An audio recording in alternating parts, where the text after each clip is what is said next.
Get ready for the countdown. 10, 9, 8, 7, 6, 5, 4, 3, 2, 1. Assalamualaikum warahmatullahi wabarakatuh. Bismillahirrahmanirrahim. Perkenalkan, nama saya Anissa Nurhidayah dengan NIM K7119038 dari kelas A. Nah, di sini saya akan menjelaskan materi tentang genetika. Silakan disimak. Nah, yang pertama itu ada kasus tentang perebutan anak yang diselesaikan dengan mengecek persilangan golongan darah dan tes PCR. Nah, pada satu kasus yaitu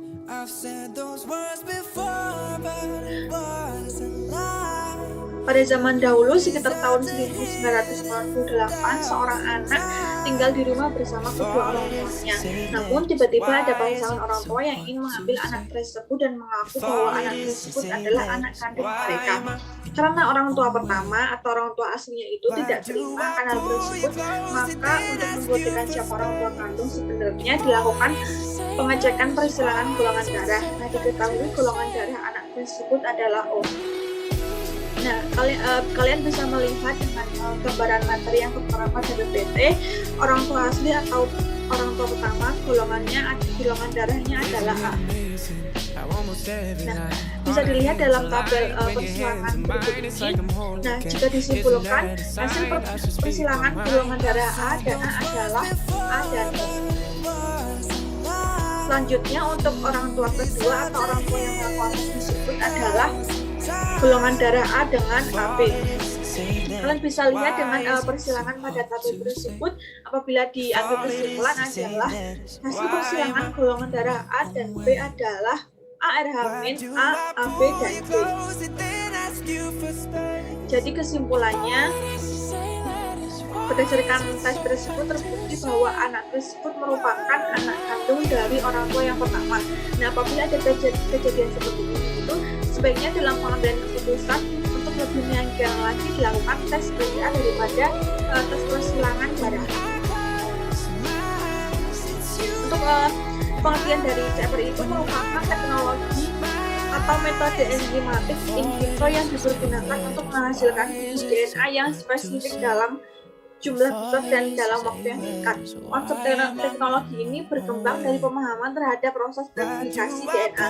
Penggunaannya yang semakin luas telah membawa dampak besar bagi pendekatan biologi molekul terhadap berbagai masalah kesehatan dan kebutuhan seperti kelainan genetik, penyakit infeksi, penyakit keganasan, penyakit degeneratif, kedokteran instrumen, dan evolusi serta perkembangan.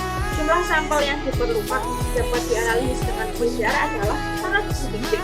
Hanya menggunakan setetes darah atau sehelai rambut atau cuplikan spesimen.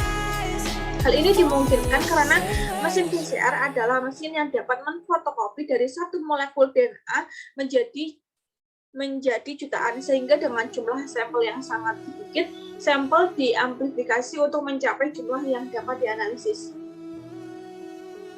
Nah, dalam tes PCR itu ada 3 tahapan. Yang pertama, denaturation.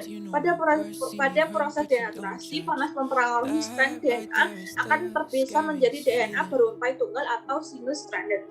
Yang kedua adalah annealing. Pada tahap penempelan ini, suhu annealing primer akan menempel dan berikatan pada daerah komplementer pada sekuens single stranded DNA. Nah, yang ketiga ada extension. Pada suhu ini, TAG polimerase melakukan pemanjangan membentuk strand DNA baru.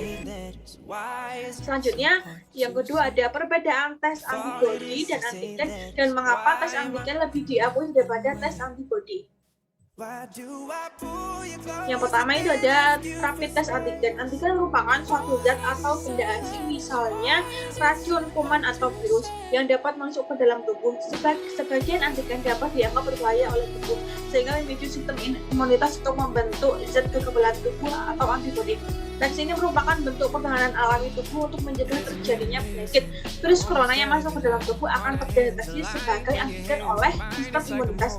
Antigen ini juga dapat dideteksi melalui pemeriksaan rapid test antigen. Yang kedua ada tes antibodi. Antigen termasuk virus corona yang masuk ke dalam tubuh dapat terdeteksi oleh sistem imunitas tubuh.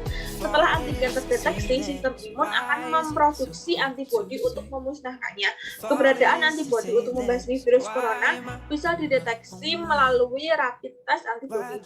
Jenis rapid test untuk COVID-19 ini merupakan jenis rapid test yang paling awal itu. Sayangnya, tes ini memiliki tingkat akurasi yang rendah dalam mendeteksi keberadaan virus corona di dalam tubuh.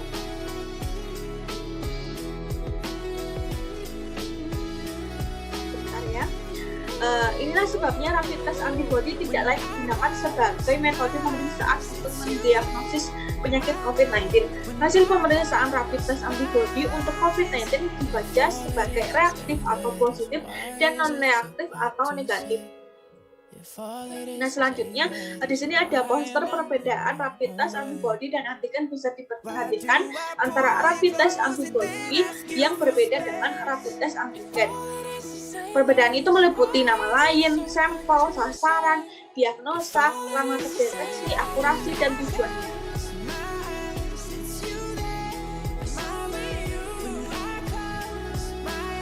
Selanjutnya yaitu mengapa tes antigen lebih diakui daripada tes antibody.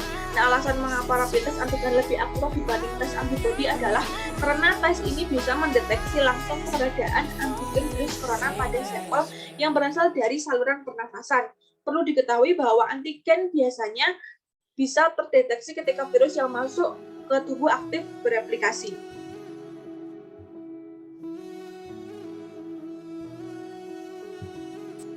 Materi selanjutnya yaitu contoh persilangan tiga sifat beda pada tanaman kacang kapri.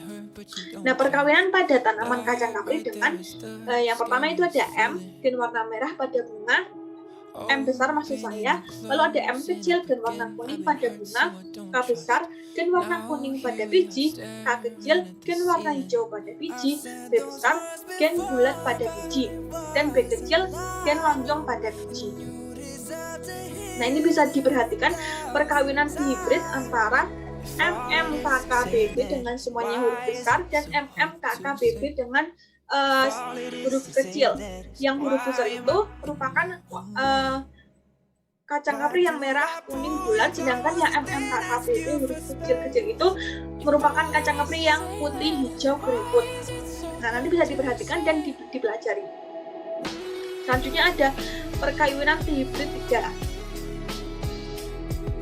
Nah, dari perkawinan di atas yang M besar M kecil, K besar K kecil, B besar B kecil disilangkan dengan M besar M kecil, K besar K kecil, B besar B kecil akan membentuk beberapa kombinasi, yaitu sebanyak 64 kombinasi. Nah, bisa diperhatikan, bisa dibaca-baca. Nah, yang ketiga yaitu ada perkawinan hibrid 4. Perkawinan trihibrid menghasilkan keturunan dengan perbandingan 27 banding 9 banding 9 banding 9 banding 3 banding 3 banding 3 banding 1 atau dapat ditulis seperti layar pada PPT seperti ini. Dan selanjutnya ada materi silsilah kerajaan Inggris yang menderita penyakit hemofilia. Nah, bisa diperhatikan bagian dari peta konsep kerajaan Inggris tentang hemofilia. Di situ ada Queen Victoria, ada Prince Albert,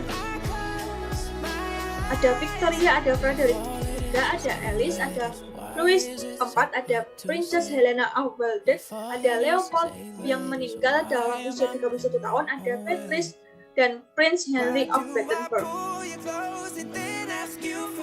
Bisa diperhatikan dan bisa dipelajari. Selanjutnya, apa itu hemofilia? Hemofilia merupakan gangguan pada sistem pembekuan darah. Nah, kondisi ini membuat tubuh kekurangan protein yang dibutuhkan dalam proses pembekuan darah.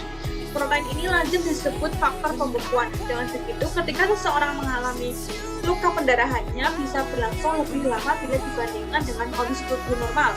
Hemofilia sendiri merupakan penyakit keturunan yang sebenarnya cukup langka. Nah, penyebab utama hemofilia merupakan masalah pada gen alias mutasi genetik yang membuat tubuh tak cukup memiliki faktor pembekuan tertentu. Untaian DNA atau sebutan lainnya adalah kromosom merupakan suatu rangkaian instruksi lengkap yang mengendalikan produksi berbagai faktor. Peran kromosom dalam tubuh bukan cuma menentukan jenis kelamin pada bayi saja, tapi kromosom itu juga berperan dalam mengatur kinerja sel-sel tubuh, seperti setiap manusia memiliki sepasang kromosom seks. Pada wanita, XS sedangkan pria XY. Nah, berikut referensi-referensi yang dijabarkan pada materi tadi. Nah, selanjutnya akhir materi yaitu adalah terima kasih. Terima kasih telah menyaksikan materi yang saya jabarkan. Semoga dapat membantu. Mohon maaf apabila ada kesalahan kata maupun ucapan. Saya akhiri. Wassalamualaikum warahmatullahi wabarakatuh.